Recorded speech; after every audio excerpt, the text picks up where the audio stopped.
এই হাঁসটা সারাদিন বসে বসে মাছ ধরার চেষ্টা করেও এখনো একটা মাছও ধরতে পারেনি। কিন্তু তখনই একটা পিঁপড়াকে দেখে তার মাথায় একটা আইডিয়া চলে আসে। এই জন্য সে চালাকি করে তার মাথার টুপিটাকে নিচে ফেলে দেয়। এরপর চিল্লাতে চিল্লাতে বলতে শুরু করে, আমার প্রিয় টুপিটা নিচে পড়ে গিয়েছে, দয়া করে তুমি এই বড়শির উপরে বসে আমার টুপিটাকে উঠিয়ে এনে দাও। তখন পিঁপড়াটা তার কথা বিশ্বাস করে বোকার মতো সেই টুপিটাকে ওঠানোর জন্য নেমে যায়। কিন্তু পিঁপড়াটা টুপিটাকে ধরতে গেলেই একটা মাছ তাকে খাওয়ার জন্য আক্রমণ করে দিলেই হাঁসটা সেই মাছটাকে ধরে ফেলে।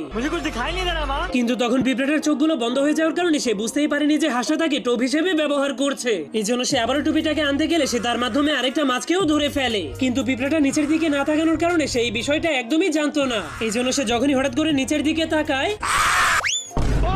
তখন সে বুঝতে পারে হাঁসটা তাকে বোকা বানিয়ে মাছের খাবার বানিয়ে দিয়েছিল। এই জন্য পিঁপড়াটা উপরে যাওয়ার পর দেখতে পায় হাঁসটা তার মাধ্যমে অনেকগুলো মাছ ধরে ফেলেছে। तू मेरा वो दोस्त है मेरे भाई। যার ফলে তাদের দুইজনের মধ্যে বন্ধুত্ব হয়ে গেলে তারা দুইজন মিলে অনেক মজা করে সবগুলো মাছকে খেয়ে ফেলে।